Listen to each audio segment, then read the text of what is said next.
नित्य रुद्र संहिता के द्वितीय सती खंड में चतुर्थ अध्याय कामदेव के विवाह का वर्णन। नारद जी बोले, हे विष्णु शिष्य, हे महाप्राज्ञ, हे विधे, संसार की रचना करने वाले, हे प्रभु, आपने शिव जी की लीला रूपी अमृत से युक्त यह अद्भुत कथा कही है।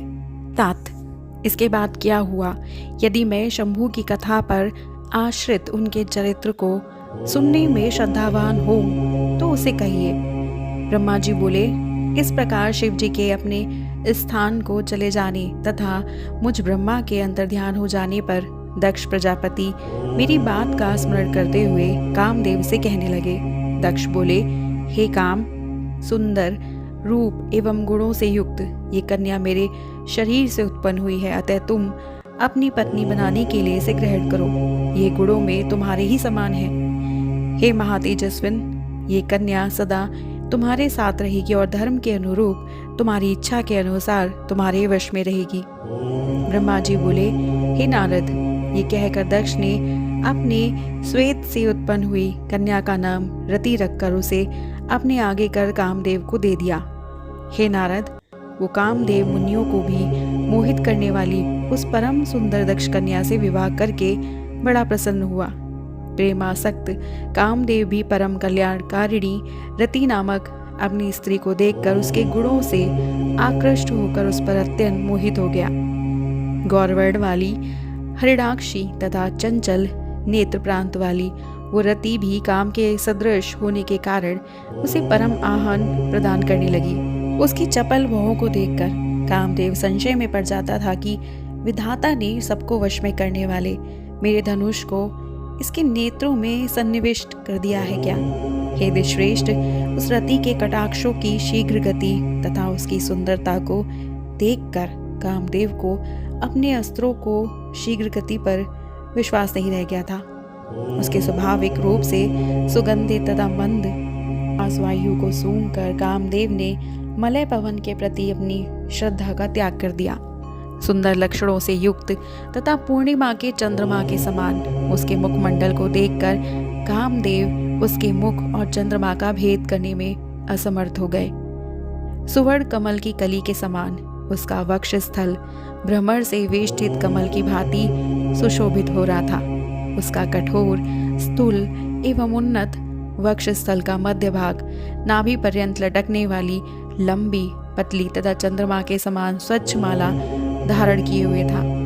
वो कामदेव भ्रमर की पंक्तियों से घिरी अपनी पुष्प धनुष की प्रत्यंचा को भी भूल गया और उसे देखना छोड़कर बार बार उसी रति को एक और टकटक देखने लगा। चारों ओर त्वचा से परिवेष्टित उसकी नाभि का रंध्र अत्यंत गंभीर था।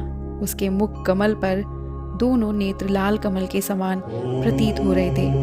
उस कामदेव ने कृश कटि प्रदेश वाले शरीर से सुशोभित स्वभावतः स्वर्ण की आभा वाली उस रमणी को स्वर्ण देवी के समान देखा। कदली स्तंभ के सदृश विस्तृत, स्निग्ध, कोमल तथा मनोहर उसकी जगहों को कामदेव ने अपनी शक्ति के समान देखा। लाल लाल पादाग्र तथा प्रांत भाग वाले उसके दोनों पैर रंगे हुए से थे। इससे कामदेव अनुरक्त होकर उसका मित्र बन गए।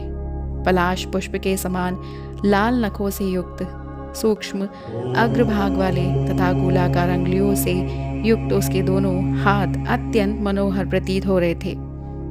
उसकी दोनों भुजाएं कांतिमय, मृणाल के समान लंबी, कोमल, स्निग्ध और कांति युक्त लाल मूंगे के समान शोभित हो रही थी। उसका मनोहर केशपाश काले काले बादलों के समान शोभा पा रहा था।